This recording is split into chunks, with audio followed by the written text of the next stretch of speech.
He's an environmental consultant who now lives in Madison, Connecticut, but has been local to our area for years. He's been a town supervisor in Lewisboro and helped create the four-town Eastern Westchester Biotic Corridor and prepared all Poundage Land Conservancy's preserve management plans. He's consulted just too many conservancies and land trusts to mention, but my favorites are North Salem Open Land Foundation, Westchester Land Trust, John J. Homestead Site, and the Storm King Art Center. Trees are such a vast and important topic, especially right now, that we felt it was worth presenting Jim's topic in two parts. Last fall, Jim enlightened and entertained us with the discovery of the magic of Poundage's trees in the larger sense, including the many wonderful ways trees protect our planet. Tonight, we're bringing this topic home to your home. We'll learn how trees in our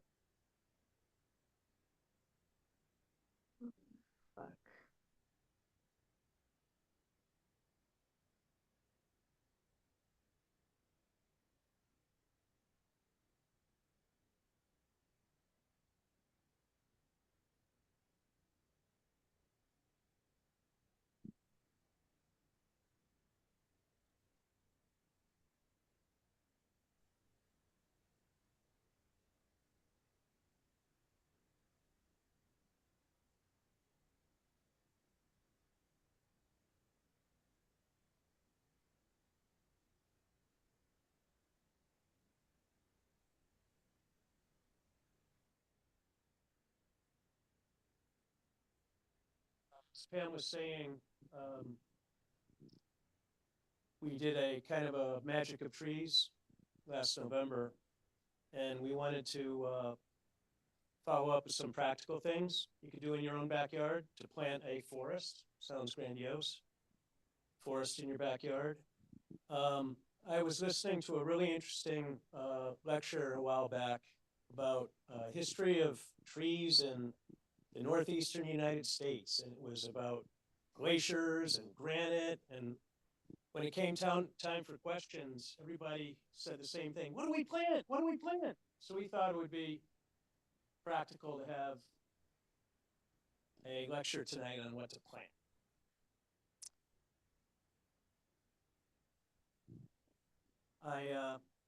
Last November, I had a nice picture of the reservation with fall foliage, and then for this, I was looking for an appropriate spring picture that would be emblematic of the spring that's coming, and I couldn't find anything. Beautiful pictures of forsythia and daffodils on the internet and Japanese cherry blossoms. I wanted something native. So I found this, and it's one of my favorite pictures just because it's done by Ed Cairns, who, if you're old enough, you'll remember Ed Cairns was the curator at the Ward Pound Ridge Reservation, and one of my heroes. He does come back now and then to do talks. He wrote a great book about John Burroughs. He now lives up in the Adirondacks. Does everyone know what that little leaf is? Not you, Dave, you can't say. It's a tulip, yeah, tulip tree. So now I know I can't lie about anything tonight.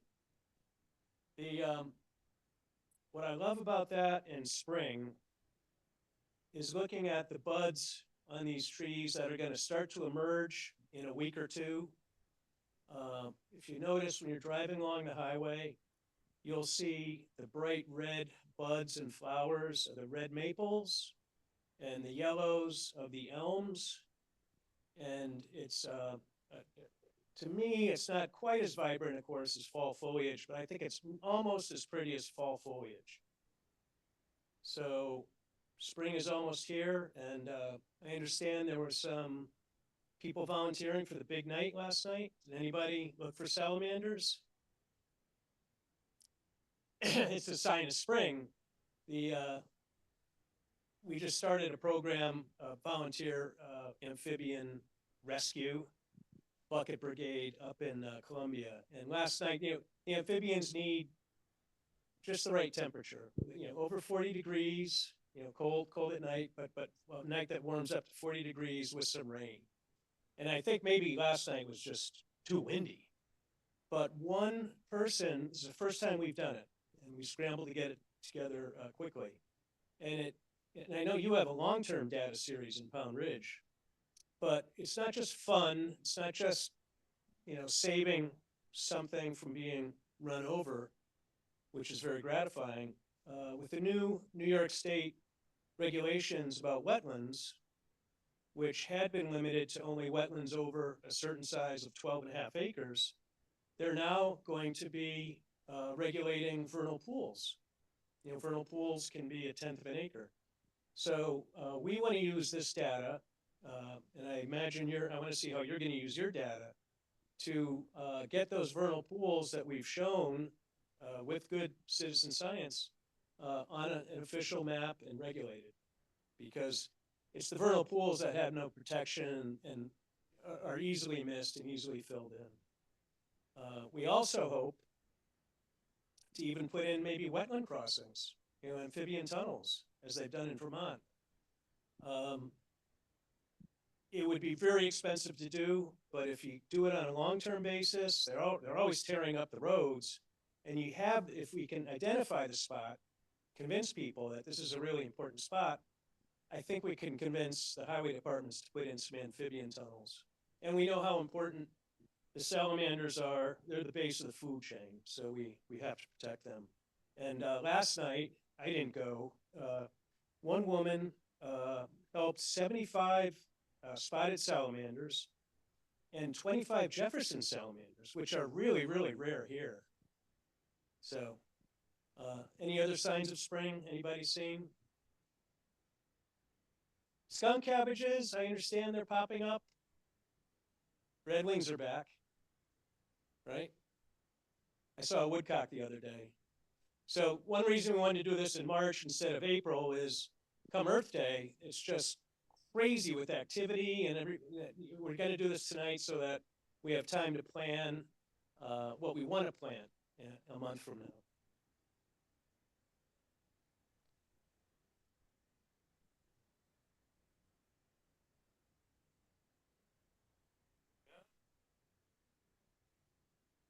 Thank you, Madison. So why do we love trees? And I can't put my finger on it. Here, I call this our pride and joy. I think I had this last November. It's what I'm hoping that you will all do in your backyards. Little sugar maple seedling we pulled out many years ago with my daughter, was very young then. And we just love watching it grow, and it's a native, it's a sugar maple, and it's beautiful in the fall, bright orange. And I don't know, I just like watching things grow. And I think it's universal because I have a friend of mine's dad is a very burly guy, works in a foundry, very powerful man.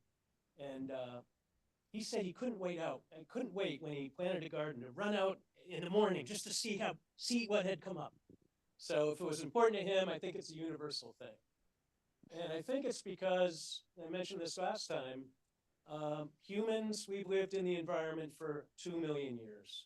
So we're just part of nature. I can't explain why we love trees, why they make us feel better, but I'm convinced it's a fact. And I learned 2 new words.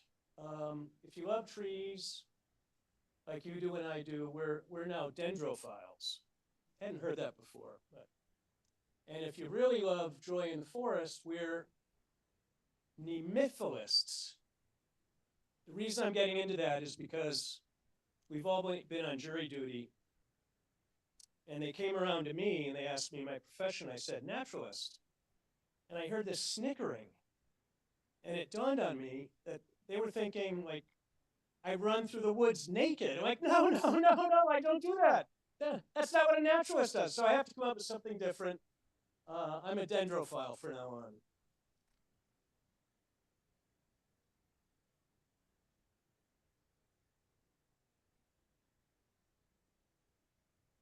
on. Just a quick review.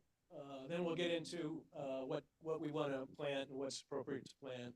And by the way, please ask questions. It was mentioned, wait until the end, but I'd much rather have dialogue, and not just questions, but probably answers from you. So nothing new on this, just a review of the importance of trees. We all know this. The environmental, I put services in quote because in this day and age, we look at nature as what it can do for us, kind of utilitarian only. And I really don't like that, because trees deserve more than that. It's part of creation. We should be good stewards of the earth.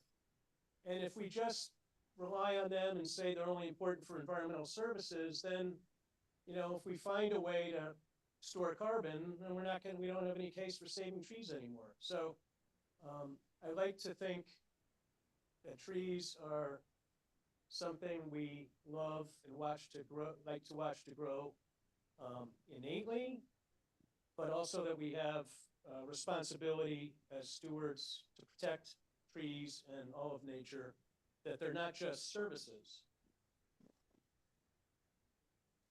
This I also may have shown in November.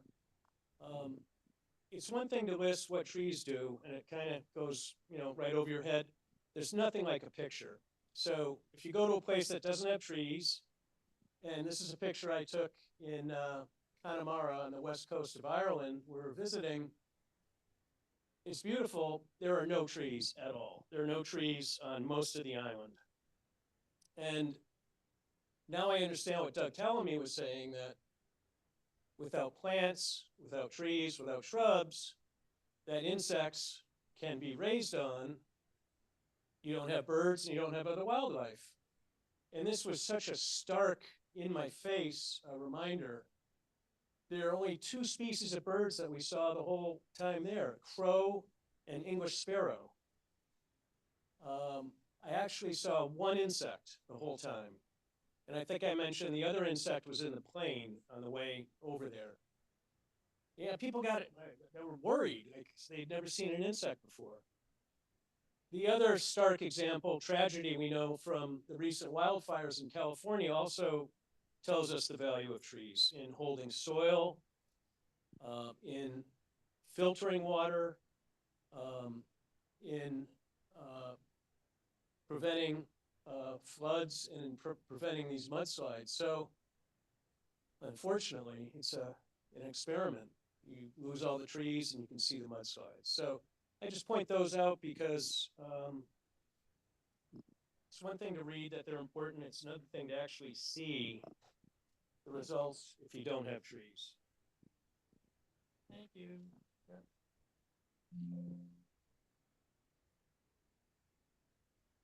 There you go. So the good news is that the forest grew back when the farmers left in 1850 and the area went into kind of a depression. The reason we have to plant trees in our backyards as fast as we can is because we're losing trees again. And you can see in the chart, Connecticut and New York bottomed out in about 1850. Oh, maybe I can use bottomed out here, when it was almost completely logged over for farming and charcoal and other reasons. And as the farms were abandoned, people moved west, it all grew back. And I think it was Bill McGibbon who called this the great environmental victory of the United States. But look what happened around 1970. So we're actually deforesting now. That's why we have to plant trees. In my adopted town of Madison, Connecticut Yukon has done land cover studies, and they found that since the 70s, we've lost a town the same geographic size as yours, 100,000 trees, net, 100,000 trees. So we give out trees at Arbor Day, you know, 300 one year. It would take tens of thousands of years to ever make up for it.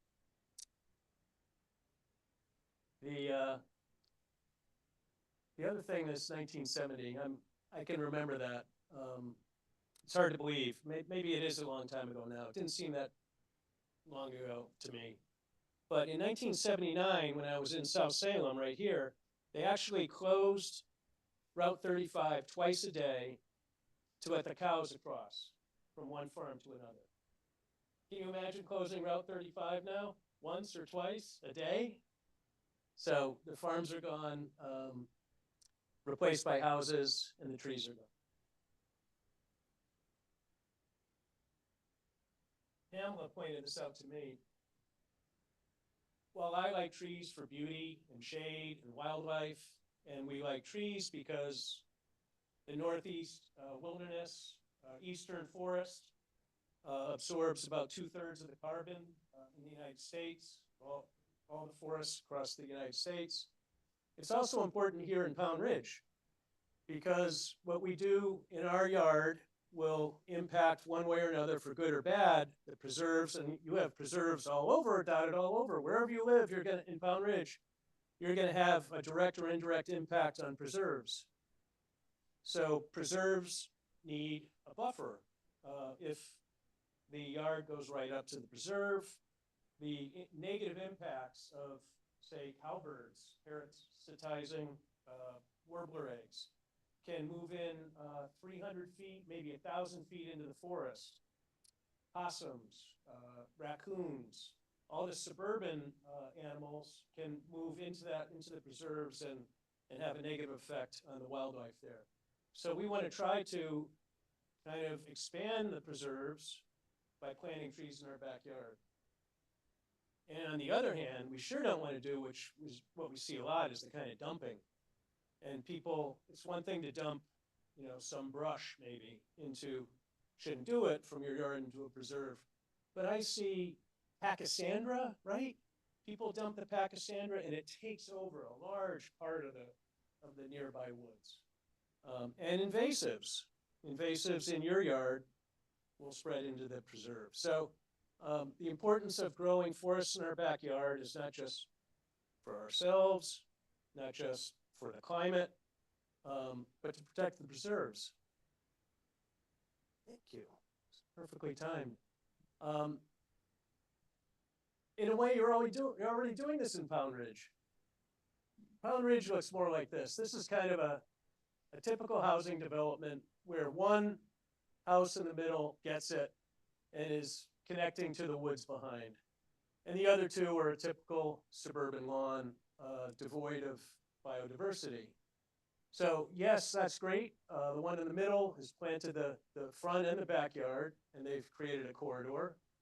And this is a scheme of how a conservation development might work, where the backyards are all knitted together into a corridor or preserve. But actually, Pound Ridge is kind of like that right now. You don't see big lawns, you see a lot of woods. So good for you. Now we're getting to the point of the presentation. What do we plant?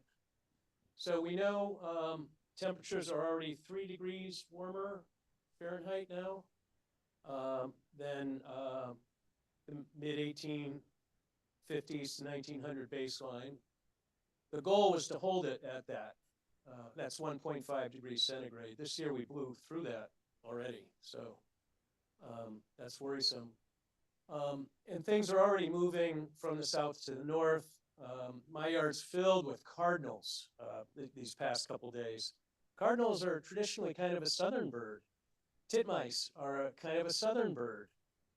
Possums are from the south. So we're already seeing the movement. What we don't want to do is plant northern trees that are going to suffer from the higher temperatures. So what we're in now is the northern maple beech forest. And the maples are struggling because of higher temperatures and other things. And the beech are struggling now because of leaf disease, some nematode that's killing them. So we want to be careful to, if we do have a choice to plant, we want to plant southern trees. The southern oak hickory forest is kind of going to become, over the next several decades, the dominant forest here, which is unfortunate. Last November, we talked about how these great forests overlapped and gave us the great variety of trees that gave us the beautiful mosaic of fall foliage. So what do we plant? I love sugar maples. I hate to give up. I'm still planting them. The one I pride and joy is the sugar maple. But if I had my druthers, or if you talk to an arborist, they'd say you should probably not be planting sugar maples now. This is the southern limit of their range. They're a northern tree. Think of Vermont and Canada. And they're being stressed, and you can see them stressed along the road, losing limbs. If you do plant, and I'm going to explain or show a way, a technique to grow your own trees from seedlings. And I get these confused too sometimes when I'm looking at a baby maple. Is it a sugar maple or a Norway maple? It's the Norway maple has the 7 tips, and the sugar maple has the 5 tips. Not surprisingly, there's an app on your phone where you can point it at it, and it'll pretty much tell you what the leaf is. So what I don't want to do, and I've done sometimes, is protect and nurse and nurture a seedling that turns out to be bittersweet vine or something like that.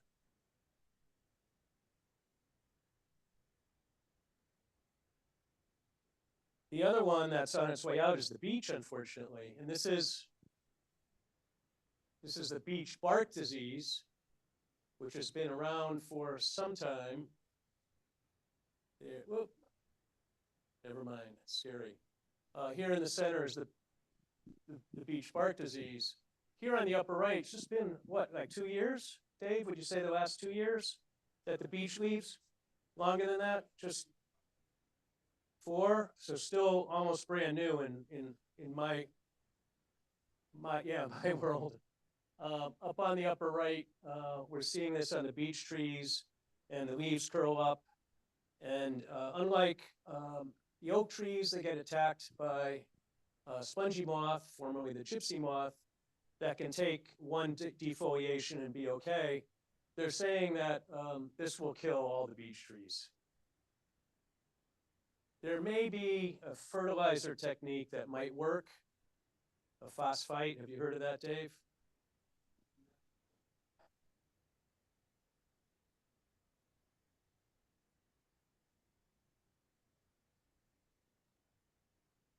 Because the roots are all intertwined.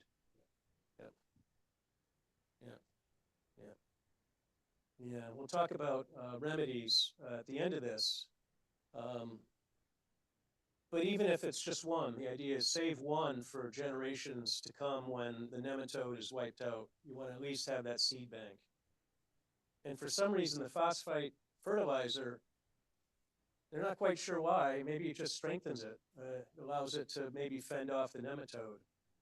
In fact, an anecdote which shows how all this is scientific, but we really don't know because things are changing all the time, which I think makes it interesting. There's a thought that when the chestnut trees were wiped out in the 30s,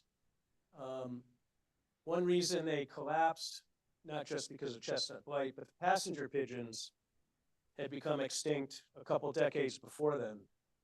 And they think the passenger pigeons that would roost in trees, so many that they would break chestnut tree branches, put down so much guano that it just gave it super fertilizer that at least for a couple decades maybe allowed the chestnuts to stave that off. That sounds crazy, but it may be the same reason why phosphite fertilizer is working on beech. So mysterious. The ones to plant, the oak hickories. And you know from Doug Tallamy, the oaks are the ones that provide the most habitat for the most number of native insects, which are so important to the food chain. We're lucky here to have at least 6 types of oaks, and oaks are really critical, as we all know, for the acorns. That's why I have the woodpecker up there. I'll try to name the 6, you'll have to help me. White, red, black, chestnut, tin oak, swamp white oak. It's hot, right?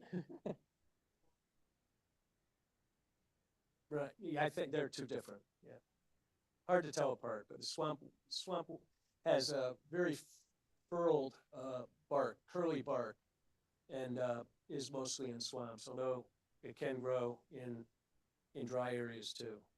So plant oaks, and we want to plant hickories because we're in the oak hickory forest, and 4 types of hickories. We know the shagbark, bitternut, mockernut, pignut. Thank you. Yep. So just like the oak tree, it gets short shrift from landscapers. Still to this day, the #1 selling tree in the United States is the Norway maple, which is invasive and spreads like crazy and kills everything under it.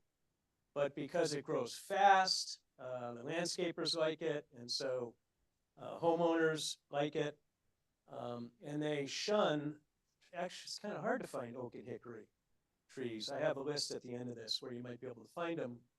But like the acorn, the oak, the nut, and the hickory is tremendously valuable for all sorts of birds and other wildlife.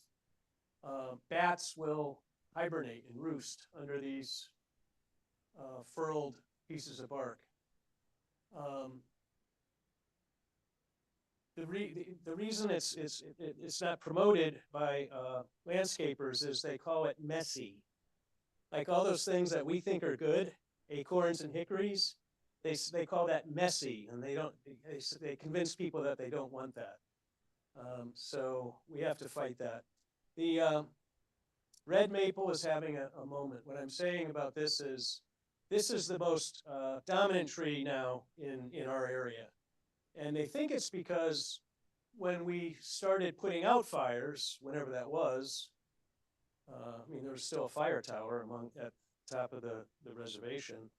But in the absence of wildfires now, the red maple is doing really well. Because if you know a red maple, it's got very, very thin bark and dies in any kind of fire. Whereas an oak with a thick bark could withstand fire. So now that we're putting fires out, thankfully, the red maples are doing great. So red maple is a good one to plant. It's what they call a super tree because it can grow in sun. It can grow in shade. Usually you only do one or the other. It can grow in wet. It can grow in the top of a dry mountain. And I have the little wood frog there just to point out it's really a classic tree for if you have a wet area in your yard. It's called the red maple swamp. Evergreens, in addition to the oak hickory and red maples, are ones we want to plant for a different reason. Evergreens, obviously, provide cover in the winter. And for animals or wildlife around here, it's very critical to have a windbreak and a place to roost. The other nice thing here, I'm sorry it's a little blurry, but that's because I took these myself. They're fairly deer resistant. So I think, I don't know if you were with me, Dave, but stumbling on this on the upper left at the Goldfine Preserve, all of a sudden we see several foot high seedlings of Norway spruce coming back. And the deer population, whenever it was at its peak 10 years ago or so, you would never see that. They don't like to eat the thorny little part of the Norway spruce, but they will when they're desperate. So to see these coming back tells me they are somewhat deer resistant. And then, whole nother subject, the deer population is probably peaked. And everyone fights me on that. But with large coyotes that can take down deer, with bobcats now seemingly everywhere, when Michael Clemens did his biotic corridor here in year 2000, he listed the bobcat as like a sign of wilderness. It would need like 30,000 acres of a range. So they were rare, very rare. They've obviously been able to adapt to suburbia somehow. And they can take does, baby deer, and they can take wounded deer. And they can also, fortunately, can control mice and other vectors of Lyme disease. So the bobcats are back. And most importantly and surprisingly, the black bear are back. And I understand, the story about the mother deer will leave the baby deer during the day in the field. Don't worry, she didn't abandon it. The baby deer is okay because it has no scent. Well, it turns out the black bear can smell the fawn. So you know the rest of the story. I mean, nature's gruesome, but apparently the population of black bear rising has put a dent in the deer population. So we're starting to see, I don't know if Dave would agree or any of you would agree, but I think I'm seeing more of the forest regenerating. Good. In the 80s on Route 35 in South Salem, the highway department, one guy's job every morning with a big truck was to go down 35 and back, picking up each morning all the deer that had been killed by cars on the night before, just littering the road. And you don't see that much. So we love deer, but having fewer deer would be great. On the right is Bedford Audubon. They planted native white spruce. And these are not protected from deer. They're uncaged. And they're doing very well. So that's another one you can plant. So Norway spruce, not native, but we love them anyway, right? They've been here long enough. They're naturalized. And the native white spruce is our only spruce that lives that lives in this area. Now I have a couple caveats down here. Red cedars are prolific cedars, so cedars. So you'll get these coming in everywhere, especially in an old field. And I'd recommend protecting them and growing them. They don't get too big. They're very important cover, as I said, and they provide berries. So red cedar is definitely native to here. I have a question mark on northern white cedar because that is the arborvitae. And I didn't know the difference. I personally don't really like arborvitae because you see them at a new housing development lined up like this. Usually the yellow tags are still on them for a few years. And then the deer eat this much, and I always thought it was not a native tree till I learned. Now those are cultivars, so they've been changed a bit, but they're actually native. And when I learned it was a northern white cedar, I thought, that's really cool. Most of the northern white cedar patches have been long ago logged out. So you're not going to find them, except for a few spots. There are a few spots in Connecticut. But I would plant a northern white cedar, just don't call it an arborvitae. It's probably too early for hemlocks. Hemlocks are our other native evergreen. We'll talk about that in a sec, but we know the woolly adelgid is hammering them. And until we get the biocontrol we're waiting for, it's probably too early for hemlocks, but that's a shame because hemlocks can grow they're shade tolerant, and they're wonderful for ravines by streams, and just a beautiful tree. And I mentioned a question mark on white pine as far as what other evergreens might we plant. I love white pine. They're really happier further north. Not the ones you see around here are mostly planted as a landscape tree. They don't have much screening down below. They tend to get pretty leggy, that pagoda shape they call it. And they seem to be susceptible to being blown down, especially in the reservation, like 10 or 20 years ago, that all the white pines got wiped out. So those are the recommendations on evergreens. This is kind of theoretical. I don't know if anyone's ever done it. If you can, or for fun, you plant evergreens on the north side of your house. And that's because they're evergreen in the winter, they will shelter you from the cold north winds. You plant deciduous trees on the west and south part of your house because in the summertime, the leaves will shade you, save a lot of money. I've seen big numbers on how much they lower your heating bill, how much they lower the temperature. And as they lose the leaves in the wintertime, they'll allow some solar energy to come in. So isn't that neat? I don't know if it works, but it sounds almost too logical. So plant evergreens for wildlife and beauty and screening. and protection in the winter from cold winds.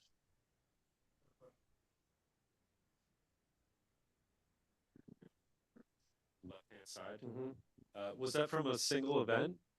Yeah, yeah, Okay. that was a microburst. Okay. And Do you remember the year by chance? no, I don't know. Okay. And unfortunately, as soon as that came down, the Japanese Angelica took over, Right. that wicked invasive. So now there might be, maybe they were getting to maybe they were mature, maybe they were getting to the end of their lifespan, although they can live 300 years. Maybe because they were all planted together, they were more susceptible, like one species, monoculture, all the same level, not different levels to kind of break the wind up. So I'm not sure I'm not sure why they all blew down. It was a microburst, but maybe they were ready to go. I don't know. Gotcha. Thank you. Yeah.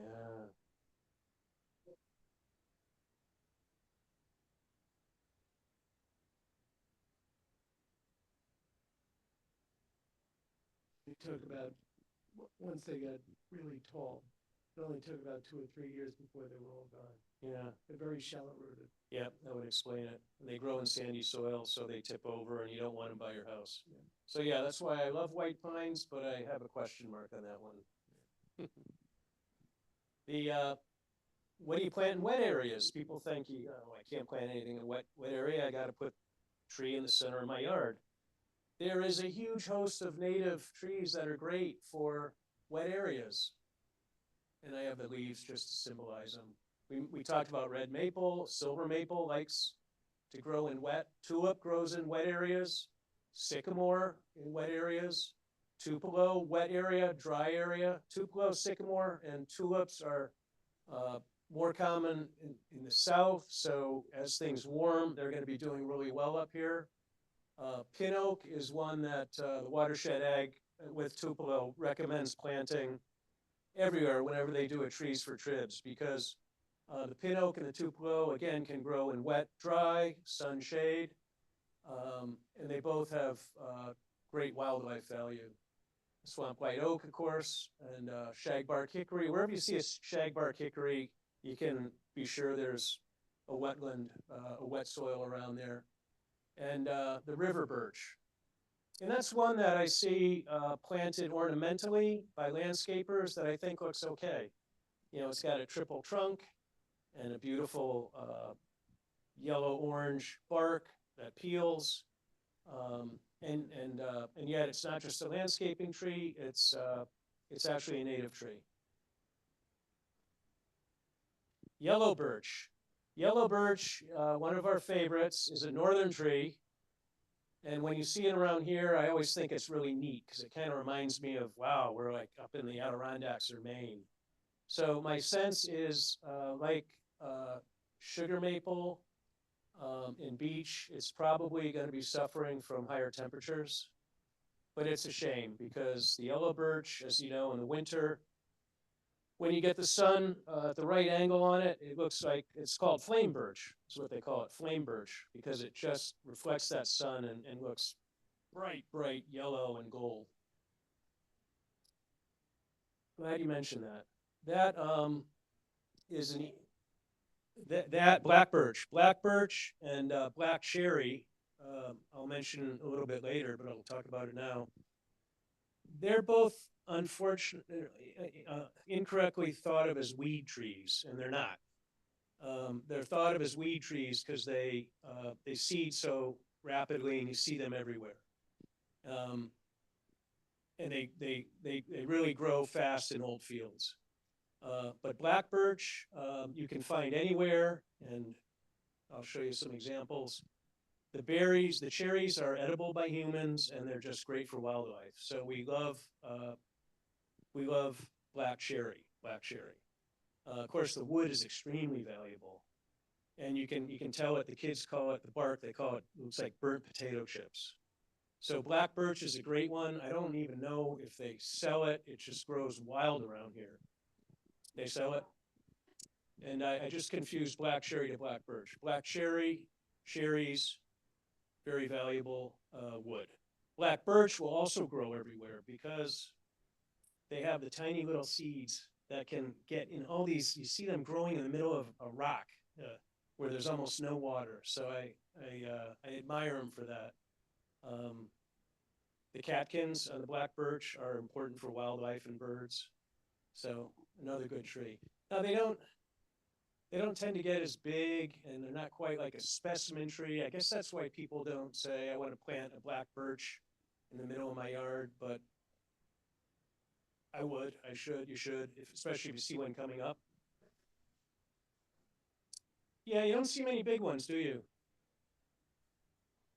Yeah, I would say like all the birches. The paper birch, white birch doesn't last long. Yellow birch seems to last a long, long, long, long time. But black birch doesn't seem to last too long. And black cherry needs sun. So the black cherry is a good one that's why it comes into a recently abandoned field. But when you see one in the forest, it's always kind of struggling to barely hang on. So unless a black cherry is out in the open with full sunlight, it's not good. It's going to get overshaded. It seems like both of those species get outcompeted pretty easily. Black birch seems to take over super quick and then gets outcompeted in the long run, but that's just my observation. No, I think you're right. And that's because they're called pioneer species. They're the ones that first come in. The cherries are small. They're brought in by birds. The black birch, the catkins, the seed can blow across the stone for miles. So they colonize very easily. They're the first ones in. And pioneer species is one that generally grows very fast, takes advantage of the sun. But then when the slower growing trees that are shade tolerant, the oaks and the hickories and the maples gradually outcompete them, shade them out, and then they're squeezed out. Yeah, thanks, Dave. That's a good observation. So just following up, it seems like if we've got open areas that we're looking to fill in, like the edge of woods where you want to extend it, that pioneer species would be good things to start with, right? Because in some ways you want whatever. I mean, I just Yeah, I guess you're pioneer going to where they talk get about strategy, but we're talking about sort of specific Yes. species. But if I've got to choose, like I love shagbark hickory, but it's going to be kind of forever. In any case, like the birch and the lawn, One right? fast and one Stop long. mowing, and then Yeah, and we'll talk about lawn stop mowing in a sec. But yeah, right on the edge is where a sun needing tree like the black cherry should be planted, if not out in the open. Oh, I want to say, no need for weeping willows. Boy, they get planted everywhere. Everyone thinks I have a wet backyard. I don't want a wet backyard. You're supposed to want a wet backyard, a wetland, and you're supposed to have vegetation around it to protect the water. You might even have vernal pools. But everyone thinks I want to get rid of the water in my backyard, so I'm going to plant a weeping willow and it's going to soak it all up, and it doesn't work that way. If it soaked it all up, it would kill itself. They're not native. Yeah, I really don't like them. The black willow is native. It doesn't weep down quite like that. I don't think anyone plants a black willow, but I would stay clear of the weeping willow and disease-resistant elms. Before I got here, I went by the Leon Levy Preserve where we planted 4 disease-resistant elms about 5 years ago, and they're still doing well. Ironically, there's another volunteer elm next to it that just sprung up and seems to be doing just as well. But elms are such a dramatic tree. Every town has Elm Street, the Elm City here in New Haven. They're perfect. They're hardy. They can grow in a sidewalk. As you know, they arch over like a box.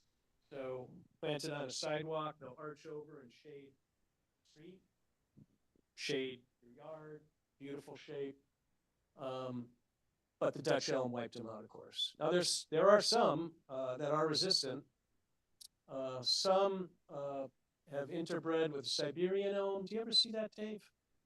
Siberian elm. I'm on the lookout for that now because a lot of the elms I thought were American elm doing really well. Turns out there's Siberian elms. But you can find disease-resistant elms. Princeton elm, Valley Forge elm are some of the ones in the trade. Thank you, Madison. Now, we're all concerned, and I guess we should be, we have higher winds now because we have higher temperatures and circulation is going crazy all over North America.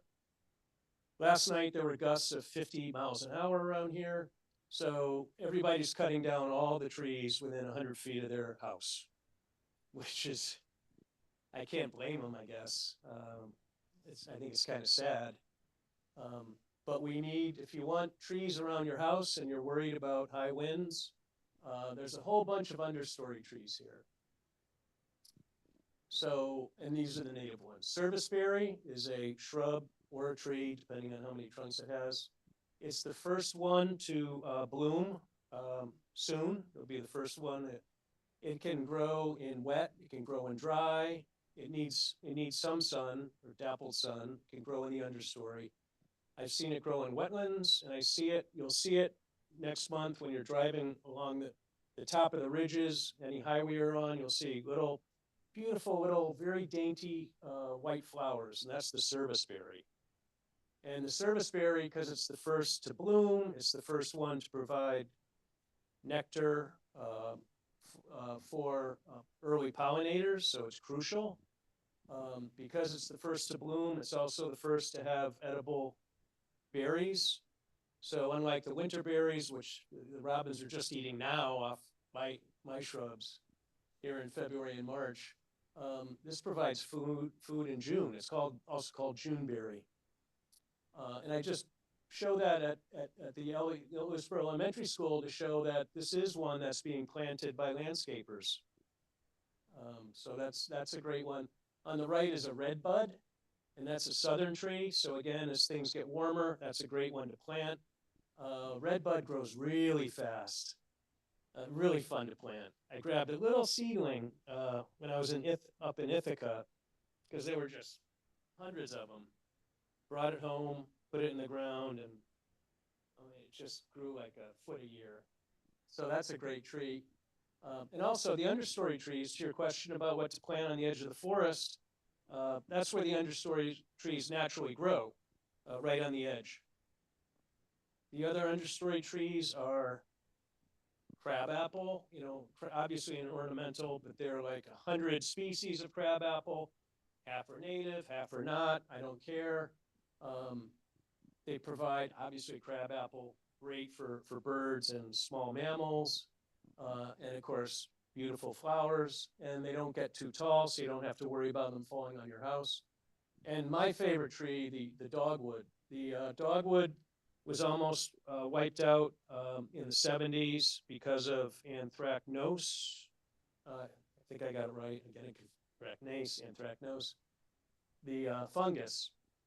And all up and down the Merritt were all dogwood trees, for 50 years, and they were most of them were wiped out.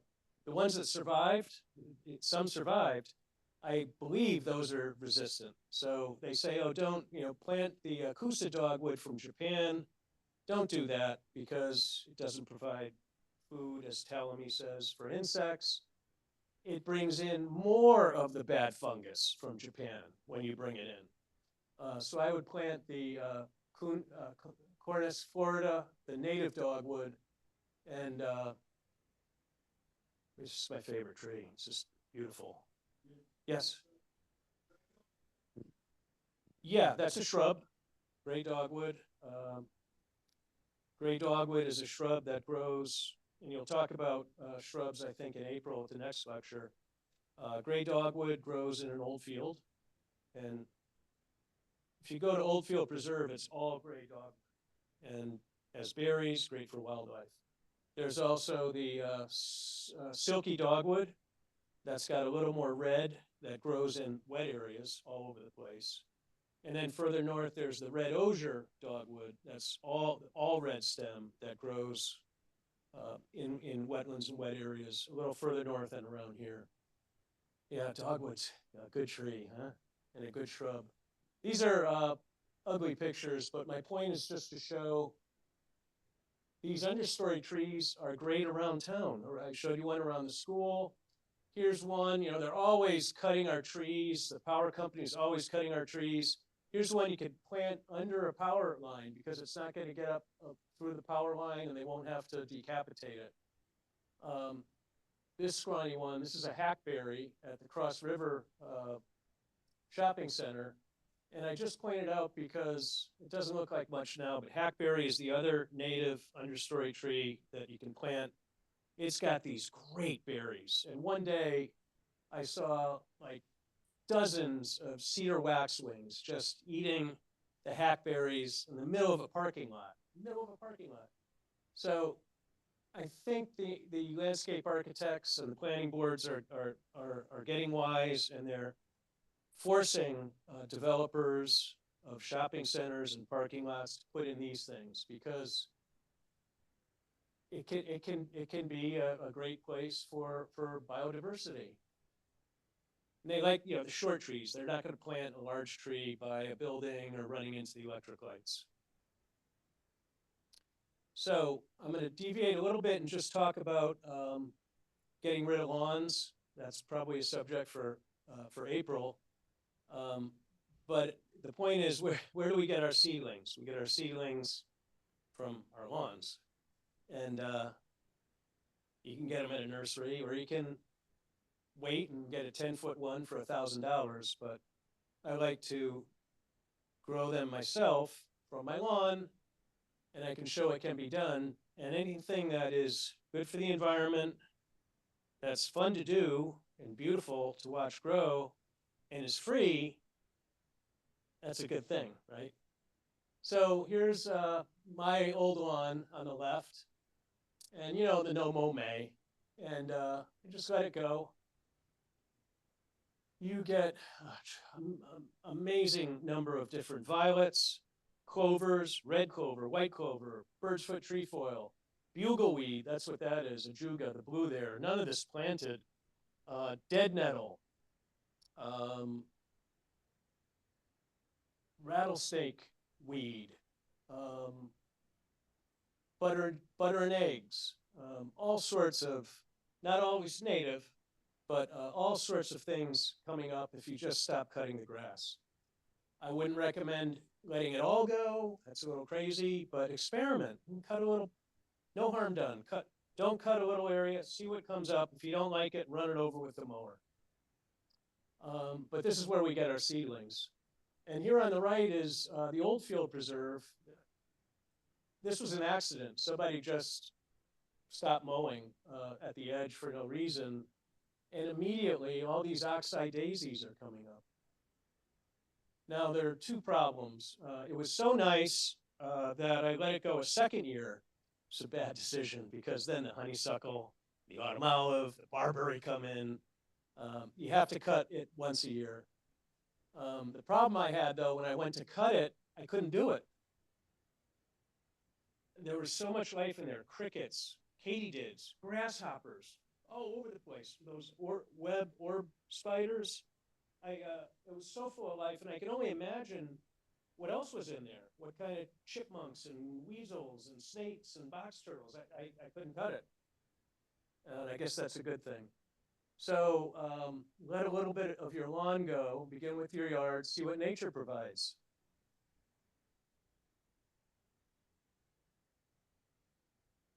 Yes. Again, off the subject just for a second on lawn to meadow. Just because it works. So on the upper left, we did a plan for the Mariondale Center in Ossining, and they had, their mission is, their religious order, save the earth. And yet they were mowing the entire, 50-acre lawn as you drive in, and just let some of it go. And then in no time, I came back and saw this box turtle coming out of there. And to me, and the box turtle is, in New York State, it's on a special concern list, not doing well. On the Westchester County endangered species list, it's listed as an endangered species. So for me to see, the box turtle would not be there if it were lawn. And if it tried, it would have been, the shell would have been shattered, you know, the first time the landscaper cut it. So for me to see the beautiful grass go up and then to see a box turtle, it was just like perfect, it worked. And then here is a plan we did for a golf course in Maine. Plans are easy, just don't do anything. Let nature do its thing. And then pick out what you don't like. And here we see a killdeer laying its eggs right there. And I went back and you see the golfers up here, put those stakes there so that they wouldn't run it over, and they were fine with that. But I mean, it's pretty cool to see a ground nesting bird moving in right away as soon as you stop cutting the grass.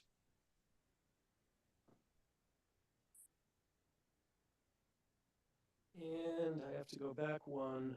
My last off-topic lawn to meadow. We did a plan for John Jay. Again, it's not sophisticated. Just stop, you know, cutting. They were mowing their entire 22 acres in front, all spring, summer, and fall. The poor person would finish over here and they'd have to start again. I mean, it was constant cutting. And we did a back of the envelope calculation that by reducing the mowing to just in the fall, they saved about 7 tons of carbon dioxide from being released from the fossil fuel. They also saved in labor. And we went back just for fun. I don't expect you to read this, but you get the idea. All these, this wasn't even a detailed survey. All these new things were found. It was bluegrass and rye and crabgrass. Birds came back. Obviously, tree swallows and bluebirds that like that higher grass. Butterflies, dragonflies, shrubs, vines, new sedges, new ferns. And on the right, 43 new meadow species. Not all native, but 43 new meadow species just by saving money by not cutting the grass. Seems so obvious. So here's where we get our seedlings from the yard. We're not going to be going into Pound Ridge Land Conservancy preserves and pulling up saplings. You don't have to, nature provides. And this is, we have a stream running through the backyard. When we bought it, of course, it was all lawn. And we let this grow up for a couple years. And I donate seedlings from here to the Madison tree giveaway. So I've had black walnut, really, that's a wetland tree I should have put up in wet areas. Very valuable. When we go on a hike, this other forester will take little kids, he'll show a black walnut, you know, make pie out of. He'll give it to the kid in the backpack and say, here, this will pay for college. A little bit of an exaggeration, but the wood is that valuable that in 20 years you could get something. Red cedar is a pioneer, comes up. I say black cherry, black birch. Remember we said those are pioneer. I expect to get those. I expect also to get problems like the semi-native locusts and probably tree of heaven. So you got to cull this stuff. And again, there's an app on the phone where you can look and identify, and there are field guides and stuff like that. So we pick out the bad stuff and transplant right now, this time of year, the good stuff. Now we have to protect them from deer. As much as I said that the deer are being reduced, we also have to protect them from mice, from rabbits, and my new problem are voles. I had this really nice little false indigo baptista plant I was growing, and I'd come out and I had it all protected with chicken wire, and it was completely gone. And somebody told me the voles, like Bugs Bunny, they just underground, they pull it right down. There's nothing left. It was a mystery to me. So, and this can't be simpler. we use chicken wire. There's a little tulip seedling, chicken wire until it gets a little bigger. If it gets a little big, if it outgrows the chicken wire, we use wire weld. And I've learned instead of wood to use a rebar. Dave does this. Cut it in half. And then once, it only takes a couple years, once that is above the deer browse line like this, you take the wire weld out. A few years ago, the Watershed Ag Council was recommending these tubes, but I found that they didn't work as well. The tree wants to expand out and get air, and they get kind of up and down. They're supposed to magnify sunlight through the PVC and make them grow faster. But the other problem is, this is why I wouldn't recommend it. Once it shoots up, it gets what they call whippy at the top of the tube, and it'll even get like a little scar. And then you take the tube away and it falls down. But do you have experience with those, Dave? Still using them? Yeah.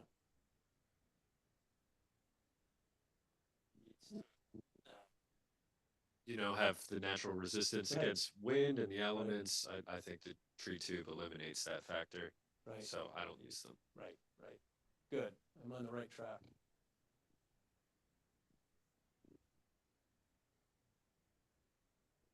Now, what I'm most excited to show you about is For a follow-up, yeah, when they yeah, get a little yes. bigger, what about protecting them from the deer antler in the fall? Well, yeah, you're right. Yep. Yeah.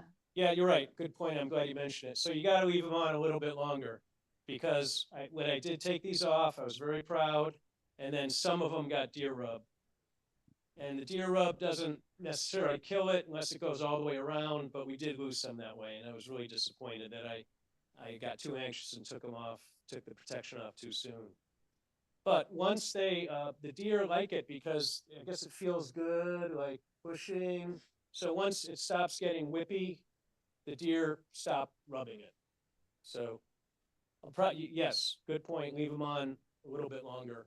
But I also found, and I'll show you here, where we took them all off and we had lots of saplings, deer didn't go in there. They don't like to get caught or get their horns into a tight space.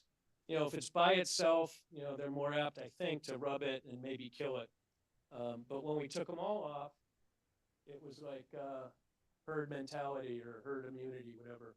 So I just want to show that this idea works. We got a grant from the Leon Levy Foundation right up the road. I hope you go there. I was there tonight. The entrance is 400 acres, and unfortunately, the experience of the visitor is in the first several thousand feet. And that's most people probably only go that far up to the mansion. And it is covered with invasives. And then when you get into the interior, which people don't do often enough, it's mostly natives. So it was killing us that we had this beautiful preserve, and the first thing you see is, it was covered with Norway maples. And Norway maples, they shade everything out because they're the first one to bloom, to leaf out. And they keep their leaves longer in the year, much longer in the fall. So that gives them a growth advantage. And that's why they're bullies, and they shade out all other trees. So we had 105 fairly large Norway maples with nothing underneath them. The soil is bare because nothing can grow under it, and it gets eroded, and it's really gnarly. So we took out 105. I didn't, but we hired a pro.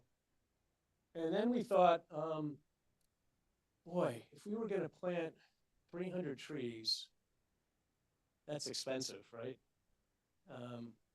And what would we plant? What really belongs here? We don't know. All we know is Norway maple. And if we buy them, we're going to have to buy them from North Carolina, probably. So they're not hardy for this area. They're probably from a nursery, so they're all juiced up with nitrogen. That's what they do to make them grow, and that's why the deer love them when you plant a landscaped purchased tree. And how do you get a big machine in there to dig a hole and disturb it all? And it's very thin soil anyway. So we said, instead of spending like $50,000, why don't we just wait to see what happens? And even though this was completely shaded out, when we went back, we found native seedlings everywhere. Very, very satisfying. And we put chicken wire over the ones. And after a year or two, we switched them out and put in wire weld. And the result was, I hope you go see it. I assume you've been there. The result was, after 5 years, we found 305 trees that had survived, saplings 6 feet tall, at no cost. And then just to see what nature says should grow there, mostly hickories. There's the black cherry that comes in so quickly. Tulip, because it's kind of wet there. Sugar maple, kind of wet there. A couple white pines underneath the power line where they get a lot of sun. I forgot to mention white pine needs 100%, almost 100% sun. Not as many oaks as I thought, but a couple dogwoods. You could see the rest, and even some shrubs came up. It's nice to have a shrub layer there. And then we, for visitors, we put a little sign. This is a hickory tree. It's great for wildlife. And the hope is that people see this and say, I want to do that, and I want to plant native trees. So it's an easy way to reforest a preserve or a backyard. Just the example up close. I just love to see these things grow. Little tulip seedling, in about 3 years, growing through the wire weld to a 6 foot tall sapling. Different species, of course, but you get the idea. A little seedling, and in no time, a really big hickory sapling. And what's nice is those are as native as can be.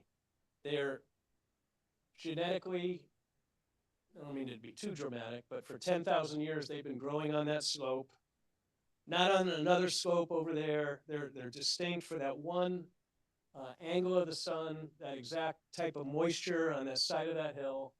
And there's no way we could do that buying landscape trees for $50,000 from North Carolina. Last 2 slides, and I think in April they'll touch on invasives, but and I'll be brief because this could be a whole nother topic. But we have to be aware, I mentioned deer destroying the understory. That's why we need to replant, in addition to the fact that the forests are being lost to development. And so now we know we could protect those with wire weld cages and chicken wire. We know the bittersweet vine story. Just cut it. It'll grow back, but it'll set it back 10 years. Touch it with triclopyr if you want to make sure it doesn't come back. That's brush be gone. But if you don't like herbicides, and I appreciate that, just cut it. And the ash, of course, we know the story of the ash. They've all died. It's really unfortunate because the ash tend to live in wetlands, and that's what Barbary loves, the wet soil. So with the canopy open, with the dead ash, it's nothing but barberry. And that's a tough one to control. But I think I put ash up there because there's a hope that a few of the ash are immune. So this sad idea where it first broke out, where cities, wherever it was in the Midwest, just cut down hundreds of thousands of ash trees to prevent it from spreading, they couldn't control it. So if there's a healthy ash, definitely don't cut it. It might be immune. Cool. Cool. Yeah. Any questions on the invasives, or that's a whole nother topic? Here, we're talking about the hemlocks. I know it's controversial, but we recommended and did treating the hemlocks in North Salem. In Putnam County, we recommended that you do it, and you did it. And here we are on the right, the gentleman we hired treating. Now I don't want to say we should be using Roundup, of course not. But like Talamy and others say, if all the hemlocks are going to die, you know, it's a desert, it'll never come back. So you want to save a couple. And it's a neonic, so it's horrible and it's going to be banned, I hope someday. But the Mark Watmore, the Cornell professor who pioneered this, I think I may have heard him speak here several years ago. He points out that because hemlocks are wind pollinated and not by insects, insects are not going to get on it and get killed by the neonics. And here's the hemlock on the left dying. You know what this is like. You can't walk through some of these Mianus River Preserve. You can't get through there because it's piled high with 200-year-old hemlocks. And I like the way you phrased it. We're going to use this temporarily, because we know it's not good, until there's a biocontrol. And if you talk to the people in New Haven at the Ag Center, they think the biocontrol is working. So, and that is it. I just want to point out, the question is, where do we buy all these things? If you can't find the seedlings in your own backyard or a neighbor's yard, native plants have become very popular. A lot of landscape companies are offering them. My favorite is earth tones. You probably have been up there to Woodbury. Has anybody been there? Yeah, you gotta go. I mean, they only grow things from seeds that they found like within a 10-mile radius. They're really purists. But I bought a couple things and bought an orange milkweed, and I just took it out, and it wasn't root bound. It was like, and I just stuck it in the soil, and it just exploded. I mean, they really know how to grow things. So that's it. Any more questions or answers? Yes. Kind of a parochial question about a slightly different area on Cape Cod, and sandy soils. It's in terms of the temperature, it's relative. It's even somewhat more temperate than here, but subject to heavy storms, and it's got much less diversity in what is growing there, like in the national park area. So I wonder if you could give a very quick. Yeah, bayberry is a great native that grows right there. I think even the Pilgrims used it to make candles. So bayberry is native to that, and same in Madison. Bayberry grows everywhere. Red cedar loves to grow in that sandy soil. Groundsel, Groundsel, groundsel is another shrub that will grow right there. That's native. But I know what you mean, because it's all honeysuckle and bittersweet, and that's just that bramble. Some birds love it, but it's a lot of invasives. There's also like a pitch pine that can grow there. That really likes the sandy soil. Doesn't get too high because of the wind. So those are the ones that we see growing at Hammonasset and in Madison. Tupelo, believe it or not, grows all along the coast. Tupelo, which I mentioned. So the controversy in Madison is a purist, respect him, once, Rosa rugosa, which like the Norway spruce, we think is native because it's been around, but it's not native. And so he thinks the roots are not really good at holding sand dunes. So they're ripping out the Rosa rugosa, but it's tricky. They didn't get the other stuff in time. And then there was a drought last year, and the grass didn't take, and the dunes blew away. And so I don't know. I wouldn't just take out Rosa rugosa. Yeah. Beach plum. I don't see that often, but that's when they mention beach plum, right? All right. Okay, thank you. It's helpful.